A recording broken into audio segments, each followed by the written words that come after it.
New ইয়র্কের Jackson Heights থেকে আপনাদের সঙ্গে আছে আমি খালেদ মুহিউদ্দিন। সংস্কার নিয়ে আলোচনা এখনো চলছে, কারণ সংস্কার এখনো রয়েছে, আলোচনা পড়বে। তবে দাবি দাওয়া নিয়ে উত্তাল হয়ে আছে, মাঝে মাঝে উত্তাপ ছড়াচ্ছে রাজপথ, মাঝে মাঝে উত্তালও হচ্ছে।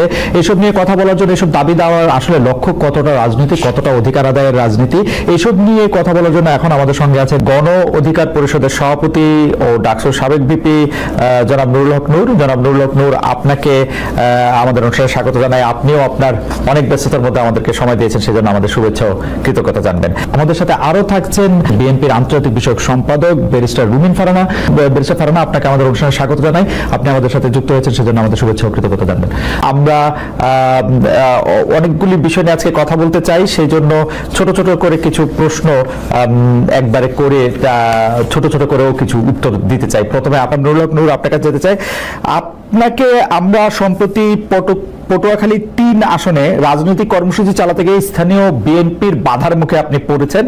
বুঝাতে চেয়েছেন যে আপনি যেভাবে বলবেন সেইভাবেই তাদের চলতে হবে, এইরকমটা কেন? আসলে বিএনপির উপরে আপনি দায় দিয়েছেন, বিএনপির লোকজনের সাথে বা বিরুদ্ধে আপনি কথা বলেছেন, এবং আপনার মতো করে আপনি এটা পরিচালিত করতে চেয়েছেন, সেটা কেন? মানে লাইক জনাব নুরুল হক নূর।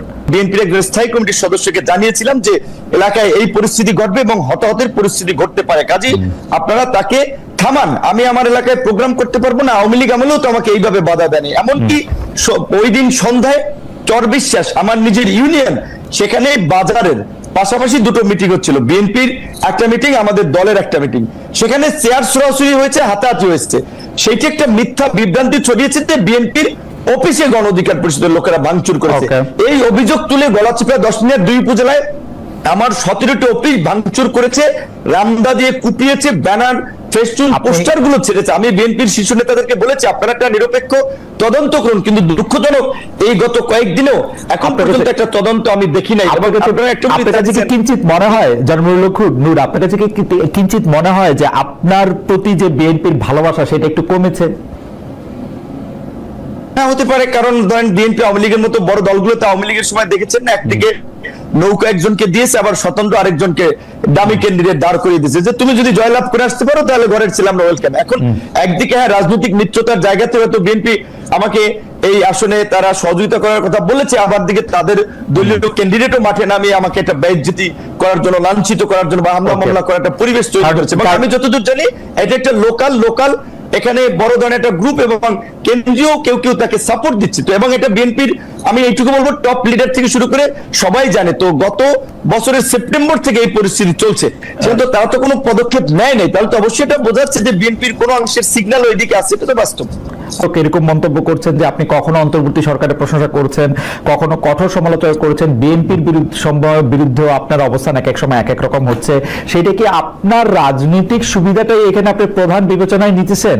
কেউ আপনাকে সাবেক প্রেসিডেন্ট HM এরশাদের সাথেও তুলনা করছেন যে উনি যেমন একটা পার্টির নেতা হিসেবে রাজনৈতিক সুবিধা নেওয়ার জন্য তার অবস্থান পরিবর্তন করতেন, আপনার মধ্যেও কি সেটা দেখা যাচ্ছে কিনা একটু যদি মন্তব্য করতেন। অবশ্যই রাজনীতিতে প্রত্যেক রাজনৈতিক দল দেশ জাতির জন্য যেমন কাজ করতে চায়, নিজের পলিটিক্যাল পার্টির স্বার্থটাও দেখবে অবশ্যই, কারণ সে যদি পজিশনে না থাকে তাহলে সে কিভাবে কাজ করবে। তো অবশ্যই রাজনৈতিকভাবে আমরা আমাদের দলীয় একটা অবস্থান আমরা দেখবো যে এইখানে একটা জোটে গেলে আমাদের একটা ভিন্ন অবস্থানে থাকলে আমাদের রাজনৈতিক অবস্থান ঠিক হয়, আমরা মাসের জন্য কি করতে পারছি। আমরা শুরুর দিকে এই সরকারকে বলছিলাম যে এই সরকার 2 বছরের জন্য একটা জাতীয় সরকার করেন, 2 বছরের জন্য তারা করে নাই, যে কারণে আমরা পরবর্তীতে সরকারকে সেই 2 বছরের জন্য সাপোর্ট দেইনি। আমরা বলেছিলাম যে আপনার নির্বাচনের প্রশ্নে জাতীয় ঐক্যমত্যের ভিত্তিতে একটা নির্বাচনী রোড ম্যাপ দেন, অনেকদিন ধরে সেটা দেয় নেই, যে কারণে বিএনপির সাথে যেহেতু আমরা যুগপৎ আন্দোলন করেছি এবং আপনারা দেখেছেন আমার রাজপথের গত 7-8 বছরের ভূমিকা অনেক প্রবীণ রাজনীতিবিদদের 70 বছরেও এই দেশে ছিল না, এইটুকু আমরা চ্যালেঞ্জ দিয়ে বলতে পারবো। সেইখানে আমরা বিএনপির সাথে যেহেতু ছিলাম, যুগপৎ আন্দোলন করেছিলাম, বিএনপির সাথে আলাপ আলোচনায় বিএনপি বলেছে দেশের বাস্তবতায় তারা ডিসেম্বরের মধ্যে নির্বাচন চায়। আমরা আমাদের দলীয় পজিশন ছেড়ে বিএনপির পজিশন নিয়ে আমরা ডিসেম্বরে নির্বাচনের সরকারের চাপ তৈরি করেছি। এবং এই যে লন্ডনের যে বৈঠক হয়েছে, অবশ্যই লন্ডনের বৈঠক আর যাই থাকুক, এইটা বাংলাদেশের এই উত্তপ্ত রাজনীতির মাঠে আমি মনে করি কিছুটা হলেও পানি ঢেলেছে বা উত্তপ্ত পরিস্থিতি ঠান্ডা করেছে, এবং একটা অনিশ্চিত, একটা আপনি বলবেন সংঘাত কিংবা একটা অনিশ্চিত যে রাজনৈতিক পরিস্থিতি ছিল সেটাতে কিছুটা হলেও একটা নিশ্চয়তার পরিবেশ তৈরি হয়েছে। এবং বিএনপি একটা বড় রাজনৈতিক দল, তার প্রধান সেখানে, তার সাথে ডক্টর ইউনূস সরকার প্রধান, তার সাথে মিটিং হওয়ার ফলে আমি মনে করি দেশের স্থিতিশীলতা, রাজনৈতিক পরিবেশ এবং আগামী নির্বাচনের ক্ষেত্রে একটা ভালো ফলাফল পাওয়া যাবে। সেই ক্ষেত্রে জনাব নূর, একটা কথা আপনি একটু মনে রাখেন তো, ধরেন যদি লন্ডনে বৈঠক না হইতো, ডক্টর মোহাম্মদ ইউনূস বলছিলেন যে এপ্রিলের প্রথম ভাগে ইলেকশন হবে, বিএনপি দাবি করছিল ডিসেম্বর হবে, এখন এটা ফেব্রুয়ারিতে হবে, এই মানে প্র্যাকটিক্যালি তো ব্যবধানটা আসলে 2 মাসের বা 1.5 মাসের। এই 2 মাস বা 1.5 মাসের একটা সময়ের ব্যবধানের জন্য এত বড় উত্তপ্ত পরিস্থিতি সৃষ্টি হইতে হবে, সেইটাও বা কেন মনে হয়েছে? 10 মিনিট একটা ফুটবল খেলায় আমি অতিথি হিসেবে গিয়েছিলাম, সেই খেলার মঞ্চ আগের রাতে ভেঙে দিয়েছেন। আমি সেটি বিএনপির স্থায়ী কমিটির 2 জন হওয়ার পরেই আমার বেশ কয়েকজন লোকজনকে আমি স্পটে থাকা অবস্থায় হামলা করেছে। এবং সেদিন যে আপনারা ঘটনাটি সোশ্যাল মিডিয়াতে দেখেছিলেন, আমি গিয়েছিলাম, বিএনপিরই সাবেক এক নেতা, তিনি মৃত্যুবরণ করেছেন, শেষে আমার সাথে কাজ করেছেন, তো তার একটা স্মরণ সভায়, সেই স্মরণ সভা থেকে ফেরার পথে সেখানে প্রায় আপনার 3 কিলোমিটার রাস্তায় মাঝখানে কিছু বাজার আছে, বাজারে জনাব হাসান মামুনের সমর্থিত লোকেরা রাস্তায় গাছ ফেলে রামদা, বগি, চাপাতি, অস্ত্র সহ অবস্থান নিয়েছেন যে তারা এখানে গিলে আমাকে হত্যা করবেন বা আমার লোকজনের উপরে অ্যাটাক চালাবেন। তখন আমি সেটি পুলিশকে জানাই, পুলিশ আসে, প্রথমে এসপি পুলিশ পাঠায়, 2 গাড়ি পুলিশ পাঠায়, পুলিশ এসে হয়তো তারা রিপোর্ট করে এবং আমাকেও জানায় যে ভাই এখানে হাসান মামুনের যে লোকজন, তাদের যে প্রস্তুতি, আমরা কিছু করতে পারবো না, আপনি উপরে কথা বলেন।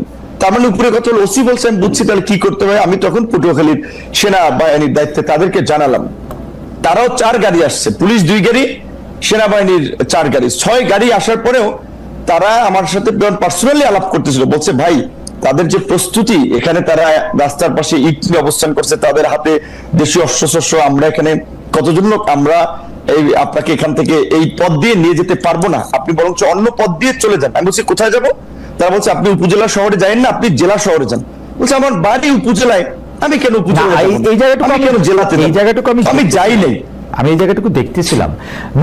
আমি কিন্তু ঘটনা আমি সেটা বলছি, আমি শেষ করছি, আমি যেটা বলবো, জি বল। হ্যাঁ, আমি বলছি যে শুনেন, যখন রাত্র আপনার 2:15 বাজে, 2:15 রাত্র, তখন পর্যন্ত তারা আমাকে বিকল্প পথে পাঠাতে চায়। আমি বলছি কেন, আপনারা এই আর্মি আসছেন, পুলিশ আসছেন, নির্বাচন হয়নি, এখনই যদি এইভাবে পরিস্থিতি হয়, আপনাদেরকে জিম্মি করে, আপনারা যদি বিএনপির অনেক গ্রুপ আছে, এখানে বিএনপি একটা বড় দল, সাবেক এমপির গ্রুপ আছে, অন্য আরো নেতা আছে, এখানে একটা গ্রুপের লোককে যদি আপনারা কন্ট্রোল করতে না পারেন, আমি একটা জাতীয় নেতা, একটা দলের সভাপতি, এখানে বিএনপিও তার নেতা কর্মীদেরকে অফিসিয়ালি চিঠি দিয়ে আমাকে সহযোগিতা করতে বলেছে, সেখানে বিএনপির একটা ছোট্ট গ্রুপ, তাদেরকে আপনারা এই নিবৃত্ত করতে পারবেন না, তাহলে আপনাদের নিরাপত্তার দরকার নাই, আমি বাঁচি মরি, আমি আমার মতো যাই। যেই কারণে তখন আমি ওনাদের সাথে কথা বলে আমি আমার মতো রওনা দিয়েছিলাম। তো যাই হোক, মাঝপথে আবার আমাকে প্রশাসনের কর্মকর্তারা ফোন দিয়েছে, ভাই আপনি চাইেন না আপনার নিরাপত্তা আগে, আপনার কিছু হয়ে গেলে সেটা আমি একটু ছোট করে দিয়েছিলাম। আমি একটু ছোট করে বলি নূর, এইটা তো আপনি জাতীয় নেতা, আপনি একটা জায়গায় যাইতে চাইতেছেন, আপনি প্রশাসন এবং আইন শৃঙ্খলা বাহিনীর সাহায্য চাইছেন, প্রশাসন এবং আইন শৃঙ্খলা বাহিনীর সাহায্য, ওরা এসে দেখছে যে অনেকগুলি এখানে লোক সমাগম আছে এবং তারা যদি আপনাকে সেখানে এসকর্ট করে নিয়ে যাইতে হইতো বা তারা আপনার সঙ্গে যাইতে হইতো, তাহলে হয়তো অনেক হানাহানি, হতাহতের ঘটনা ঘটতে পারতো। সেইটা এড়ানোর জন্য তারা আপনাকে খুবই বিনীতভাবে অনুরোধ করছে যে আপনি ঘুরে এই রুটটা আপনি এই মুহূর্তে ব্যবহার করেন না। এইটা আপনি তখন আমাকে জেলা উপজেলা শহর থেকে ছেড়ে জেলা যেতে বলছে, উপজেলা থেকে ওই পথটা ব্যবহার করতে না বলছে, ওই পথটা কেন পালিয়ে যাব, ওই পথটা কেন আমার না, ওই পথটা ব্যবহার করতে আমার উপজেলা শহর থেকে আমি পালিয়ে জেলায় যাব। আপনার কাছে কি মারা, আপনি আর্মি পুলিশের কাছে, জনাব নূর, আপনি কি আর্মি বা পুলিশের কাছে এই দাবি জানাতে চেয়েছিলেন যে আপনি ওইখান দিয়েই যাবেন এবং দরকার হলে 10টা 20টা 50টা গুলি করে মেরে তারপরেও যাবেন, মানে এই গত সরকারের আমলে সেনা সরকার না, এখানে তো মারামারির তো কোনো কেস হয় না। ওনারা যদি জাস্ট সিম্পল ভাবে যদি ওদের সাথে কথা বলে বলতো যে এখানে তারা যাবে, আপনারা এখানে পথটা ছেড়ে দেন, কারণ আমার তো রোধ করার তাদের অধিকার নাই। আপনার কাছে- তো একজন আপনি সন্ত্রাসীর কাছে পরাজয় বরণ করবেন, তারা আপনার রাস্তাঘাট অবরোধ করে দেবে। আপনার কেন? কাছে কি- আমি কি কাউকে মার্ডার করেছি? আমি কি সেখানে চাঁদাবাজি করতে গেছি? আপনার কাছে- আমি একটা রাজনৈতিক কর্মসূচিতে গেছি, আপনার সেখানে কাছে- কেন তারা আমাকে অবরোধ আপনার করবে? কাছে এটাই তো কি- তাদের অপরাধ। আপনার কাছে কি মনে হয়েছে তারা কেন কথা বলে তাদেরকে রাস্তা থেকে সরিয়ে দেন নাই? স্পষ্ট নেই। এখানে আমি যতদূর জানতে পেরেছি তারা বলেছে ডিসি সাহেবের অনুমতি নাই। যেটা আমি বলছিলাম, এখানে জনাব হাসান মামুন ছাত্র দলের নেতা ছিলেন, ডিসি হচ্ছে তার কর্মী ছিলেন বোধহয়, এবং জনাব হাসান মামুনের ওয়াইফ একজন ডিসি, তিনি বগুড়াতে বর্তমানে ডিসি আছেন।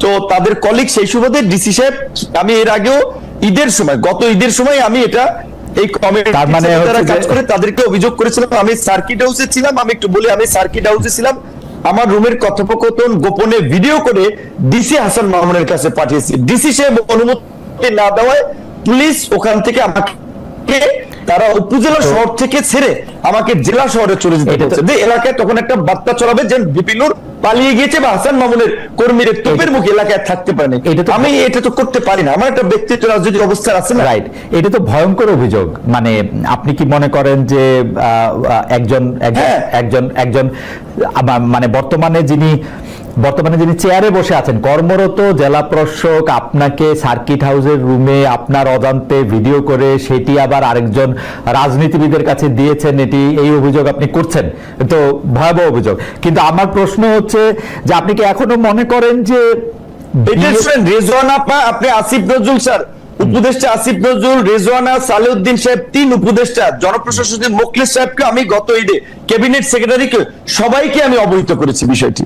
এবং এই ডিসির মূলত আশকারাতি, তারা আমাকে এলাকায় একটা অপদস্থ করতে চেয়েছে, রাজনৈতিক ভাবে আমাকে পরাজিত করতে চেয়েছে, মানুষের কাছে ছোট করতে চেয়েছে, এবং এর সাথে ডিসির একটা ইনভলভমেন্ট আছে। যে কারণে তখন আমি প্রশাসনের আরো উপরে কথা বলেছি যে আমাকে যেন এইখান থেকে যাওয়ার একটা ব্যবস্থা করে দেয়। আমি কেন আমার উপজেলা শহর ছেড়ে আমি জেলা, আমি বুঝতে পারছি। তার মানে কি এই যে পাওয়ার গেমটা চলতেছে, আপনি কি মনে করেন যে হাসান মামুন সাহেব যার বিরুদ্ধে আপনি অভিযোগ করছেন, উনি কি বিএনপির হয়ে পাওয়ার প্র্যাকটিস করছেন, নাকি উনার নিজস্ব যোগাযোগের মাধ্যমে, উনার স্ত্রীর কথা বললেন, অন্য যোগাযোগের কথা বললেন, এটা কি বিএনপির কে আপনি অ্যাকিউজ করছেন? এখন যেহেতু